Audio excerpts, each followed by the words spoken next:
കോഴിക്കോട് കൊയിലാണ്ടിയിൽ സ്കൂളിൽ നിന്ന് ഓട്ടോറിക്ഷയിൽ വീട്ടിലേക്ക് പോവുകയായിരുന്ന വിദ്യാർത്ഥിനി റോഡിൽ തെറിച്ച് വീണു. കോതമംഗലം GLP സ്കൂളിലെ 1ാം ക്ലാസ് വിദ്യാർത്ഥിനി മണമൽ ചെമ്പിൽ വയൽ ആരാധ്യയാണ് ഓട്ടോയിൽ നിന്ന് വീണത്. അജി കുഞ്ഞുമൻ ചേരുന്നുണ്ട് വിവരങ്ങളുമായി കോഴിക്കോട് നിന്ന്. അജി, വീണുടൻ തന്നെ ആ കുഞ്ഞ് എഴുന്നേൽക്കുന്നുണ്ട്, ചാടി എഴുന്നേൽക്കുന്നുണ്ട്. കാര്യമായ ആരോഗ്യ പ്രശ്നങ്ങളില്ലെന്ന് കരുതുന്നു. പക്ഷേ കുട്ടികളെ കൊണ്ടുപോകുന്ന വാഹനങ്ങൾ, അതിൽ പാലിക്കേണ്ട മാനദണ്ഡങ്ങൾ, വലിയ നിർദ്ദേശങ്ങളുള്ള നാട്ടിലാണ് ഇത് സംഭവിക്കുന്നത്.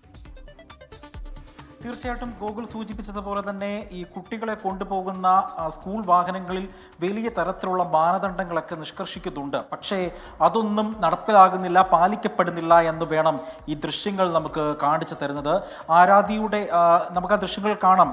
തെറിച്ച് വീഴുന്നു, ഓട്ടോ അമിത വേഗതയിലാണ് പോകുന്നത് എന്നും ദൃശ്യങ്ങളിൽ കാണാൻ കഴിയുന്നു. കുഞ്ഞ് അവിടെ ആരാധ്യ അവിടെ വീണതിന് ശേഷം എഴുന്നേറ്റ് നിൽക്കുന്നത് നമുക്ക് കാണാൻ കഴിയും. പക്ഷേ ആരാധ്യയുടെ കൈക്കും ഒപ്പം തന്നെ കഴുത്തിനും പരിക്കേറ്റിട്ടുണ്ട്. കുട്ടി ഇപ്പോൾ കൊയിലാണ്ടിയിലെ ആശുപത്രിയിൽ പ്രവേശിപ്പിച്ചിരിക്കുകയാണ്. ഈ കുറവങ്ങാട് സെൻട്രൽ സ്കൂളിന് സമീപം ഇന്നലെ വൈകിട്ട് 4 മണിക്കാണ് ഇത്തരത്തിലുള്ള ഒരു അപകടം നടന്നിരിക്കുന്നത്. കോതമംഗലം GLP സ്കൂളിലെ 1ാം ക്ലാസ് വിദ്യാർത്ഥിയാണ് ആരാധ്യ.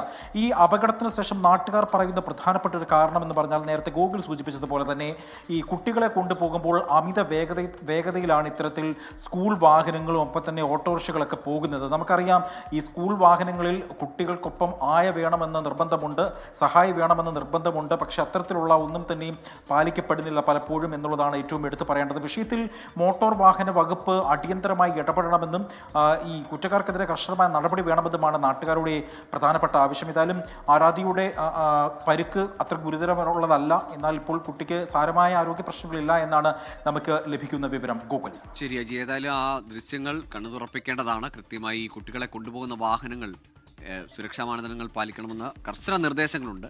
പക്ഷേ ആ ഓട്ടോയിൽ നിന്ന് കുഞ്ഞ് വീണ ശേഷം എത്ര ദൂരം പോയത് ശേഷമാണ് ആ ഡ്രൈവർ പോലും അത് അറിയുന്നത്. നാട്ടുകാർ ഉറക്കെ ബഹളം വെക്കുമ്പോഴാണ് ആ വാഹനം നിർത്തുന്നത് പോലും. എത്ര അശ്രദ്ധ അക്കാര്യത്തിൽ സംഭവിച്ചതെന്നാണ് മനസ്സിലാക്കേണ്ടത്. ലോകത്തെവിടെയായാലും ഏത് സമയത്തും 24 വാർത്തകളും ഓഗ്മെന്റഡ് റിയാലിറ്റി പാക്കേജുകളും എക്സ്പ്ലെയിനറുകളും വിശദമായി കാണാൻ ഞങ്ങളുടെ YouTube ചാനൽ നിങ്ങൾക്ക് സബ്സ്ക്രൈബ് ചെയ്യാം.